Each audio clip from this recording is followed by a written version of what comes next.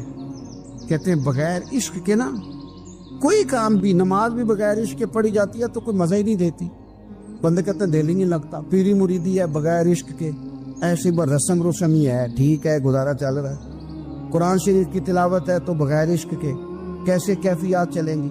اللہ رسول کے ساتھ پیار ہے تو کوئی دلچسپی نہیں، کوئی شوق نہیں، کوئی کیفیت. آپ یقین کریں کچھ بندوں پہ بندے کو تڑپ آ جاتی ہے، شوق آ جاتا ہے، یار یہ اس کو کیسے نکال لیں، یہ کس طرح کا پیار کرتے ہیں. آ کے بیٹھا رہتا ہے، چپ کر کے بیٹھا رہتا ہے، کہتا ہے جی کوئی کام نہیں بس 10 منٹ ملنا ہے.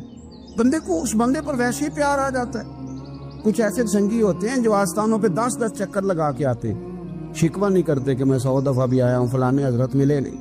وہ وارفتگی ہے، وہ شوق ہے ہمارا.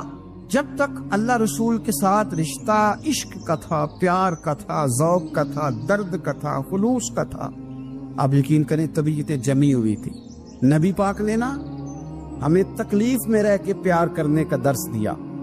بخاری مسلم میں حدیث ہے، حضور اپنے مدینے کی شان بیان کرنے لگے.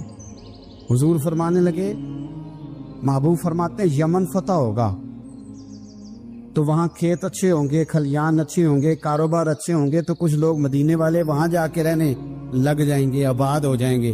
لیکن حضور فرماتے المدینہ تو خیر لہم لو کانوا یعلمون.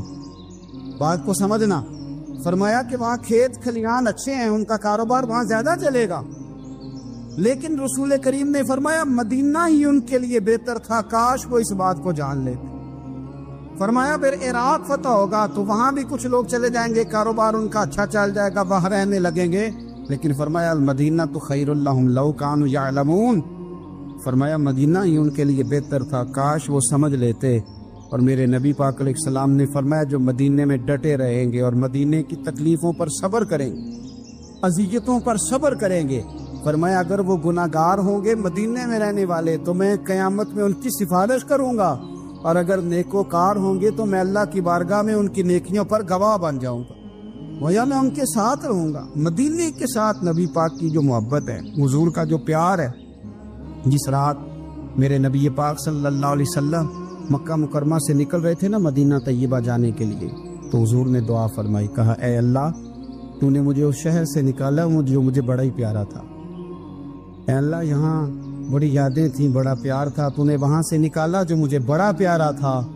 اے اللہ اب تو مجھے اس شہر میں داخل فرما جو تجھے بڑا پیارا ہے، وہاں داخل فرما جو تجھے بڑا پیارا ہے. مدینہ طیبہ کے لیے نبی پاک نے دعا فرمائی، کہا اے اللہ تیرے نبی ابراہیم علیہ السلام نے مکے کے لیے دعا کی تھی، میں مدینے کے لیے دعا کر، اللہ مدینے میں دگنی برکت عطا فرما. اللہ کے محبوب علیہ السلام کی خاص دلچسپیاں مدینہ طیبہ کے ساتھ. مدینے والوں نے نہ حکمرانی نہیں کی، تو حضور نے پہلے کہہ دیا تھا خلیفہ قریش میں سے ہوگا، لیکن حکمرانی نہیں کی، غلامی کی. مدینے والوں نے نبی پاک کے دروازے کی گدائی کی. مدینے والے ہر میدان میں حضور کے سامنے کھڑے ہوئے دشمن کے مقابلے میں. مدینے والوں نے پیار کیا.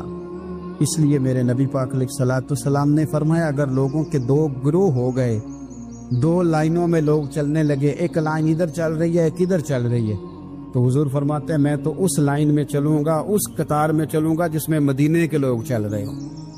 انصار مدینہ کے ساتھ حضور کا پیار، اس شہر کے ساتھ حضور کی دلچسپیاں، پیار. دیکھیں نا بندہ جب اپنے گھر واپس لوٹ کے آتا ہے تو شوق ہوتا ہے ذرا جلدی سے نا گھر پہنچ جاؤں، ذرا تھوڑا جلدی چلا جاؤں. کئی سفر سے آئے، صحابہ فرماتے ہیں کہ جب نبی پاک کسی جنگ سے، جہاد سے، سفر سے لوٹتے، مدینے کی عمارتیں نظر آتی تو گھوڑا تیز کر لیتے، اپنے اندر نا یہ ذوق پیدا کریں، یہ پیار پیدا کریں. آپ یقین کریں کوئی ٹھنڈے ٹھنڈے مسلمان، وہ کوئی کیفیت نہیں، صبح سے شام تک. میں دوستوں سے کہا کرتا ہوں الحمدللہ کبھی ایک آیت پڑھ لینا قرآن پاک کی ترجمہ اور تفسیر کے ساتھ تو سارا دن وہ گھومتی رہتی ہے دماغ میں. رات کو اس کا ذائقہ رہتا ہے روح میں.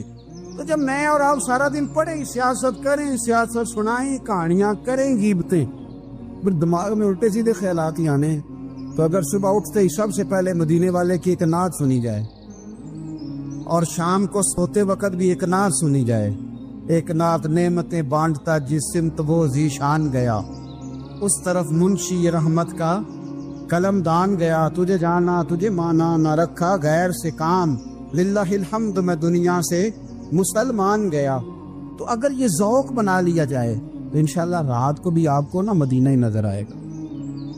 انشاءاللہ خواب میں بھی آپ ٹکٹنگ کرا رہے ہوں، آپ ویزا ہی لگوا رہے ہوں گے، لیکن شرط یہ ہے کہ وہ کیفیت ہو، وہ پریم ہو، وہ پیار ہو. مدینے والوں نے بڑی غلامی کی، کبھی کوئی شکوہ نہیں کیا. ویسے کبھی کبھی اللہ موقع بناتا تھا، کبھی کبھی نا مدینہ شریف میں ایسے ہوتا تھا کبھی کبھار. ایک دفعہ نا جب کچھ علاقے فتح ہوئے تو بڑا مال آیا فتح مکہ کے بعد. تو بخاری مسلم میں حدیث ہے، اسلام کے اندر یہ ہوتا ہے کہ جو نیا کلمہ پڑھتا تھا اسے مال غنیمت میں سے زیادہ حصہ دیا جاتا تھا. اس کو کہتے ہیں مؤلفۃ القلوب، تالیف قلب کے لیے. تو چونکہ یہ قانون تھا تو نبی پاک صلی اللہ علیہ وسلم نے نا مکے والوں کو ذرا مال تھوڑا زیادہ دیا. مدینے میں سے ایک آدھ نوجوان نے کہا کہ حضور نا آپ اپنے رشتہ داروں کی طرف توجہ زیادہ کرنے لگے. یہ بھی محبت کی جنگ ہوتی ہے نا، قربان جائیں. حضور سید عالم علیہ السلام تک بات پہنچی، اور اسی طرح پہنچی کہ ایک آدھ نوجوان نے بات کی ہے. نبی پاک علیہ السلام نے ترکی خیمہ لگوایا، فرمایا مکے والا کوئی نہ آئے، صرف مدینے والے آئیں. سارے حضور کے سامنے بیٹھ گئے. ذرا منظر دیکھنا، حضرت ابو ایوب انصاری رضی اللہ تعالیٰ عنہ سے لے کر سارے انصار. حضور نے فرمایا ابھی میں نے سنا ہے تم میں سے کچھ نے کہا ہے کہ حضور اپنے رشتہ داروں کو زیادہ دینے لگے. رو پڑے مدینے والے، یا رسول اللہ وہ تو ایک نوجوان نے غلطی. فرمایا نہیں تم کہہ سکتے ہو کہ یا رسول اللہ صلی اللہ علیہ وسلم مکے والوں نے تو آپ کو تکلیف دی تھی، ہم نے آپ کو ٹھہرایا. تم کہہ سکتے ہو چونکہ تم نے ٹھہرایا تھا. مدینے والے رونے لگے کہ یا رسول اللہ ہم کون ہوتے ہیں ٹھہرانے والے، وہ تو آپ آئے، اللہ نے مدینے کو شان عطا کر دی. میرے محبوب نے فرمایا تم کہو نا کہ یا رسول اللہ مکے والے تو بدر میں تلواریں لے کے آ گئے تھے، ہم تھے جنہوں نے سینے پیش کیے تھے. وہ رو رہے ہیں، نہیں حضور ایسا تو نہیں ہے، وہ تو آپ نے مہربانی کی تو بدر میں ہم میں سے کچھ شہید ہو گئے، کچھ غازی بن گئے کی برکت سے. حضور نے فرمایا تم کہو کہ احد کے میدان میں انہوں نے پتھر مارے تھے، ہم نے سینہ پیش کیا تھا. حضور بھی رونے لگے، مدینے والے بھی رونے لگے. نبی کریم نے فرمایا تم کہو کہ جانے ہم نے قربان کی، تم کہو کہ حضور ایک قربانیاں ہم نے دی. کہہ سکتے ہو تم نے دی ہیں، ہمارا حق بنتا ہے، کہو. اور جب رو رو کے بے حال ہو گئے تو سرکار بھی روئے، کھل کے روئے، پھر آنسو پونچھے اور کریم رسول فرمانے لگے او بھولے مدینے والو، کیا تم یہ نہیں پسند کرتے کہ لوگ جب اپنے گھروں میں جائیں تو بھیڑ بکریاں لے کے جائیں، اور جب مدینے والے اپنے گھر جائیں تو اللہ کے رسول کو ساتھ لے کے جائیں؟ تم یہ نہیں پسند کرتے کہ تمہارے ساتھ میں جاؤں؟ یہ نہیں تمہارا شوق؟ دیکھو کسی کے حصے میں کچھ آیا، کسی کے حصے میں کچھ آیا، کسی کے حصے میں کچھ آیا. مدینے والے وہ لوگ ہیں جن کے حصے میں اللہ کا پیارا حبیب آیا. تمہیں رسول کریم ملے، تم کتنے خوش بخت ہو، کتنے خوش نصیب ہو. تمہیں نبی پاک کا ساتھ ملا، حضور ہے، یہ ہے ارض جنت، یہ طیبہ کی زمین ہے. جنت بھی یہیں اور مال کے جنت بھی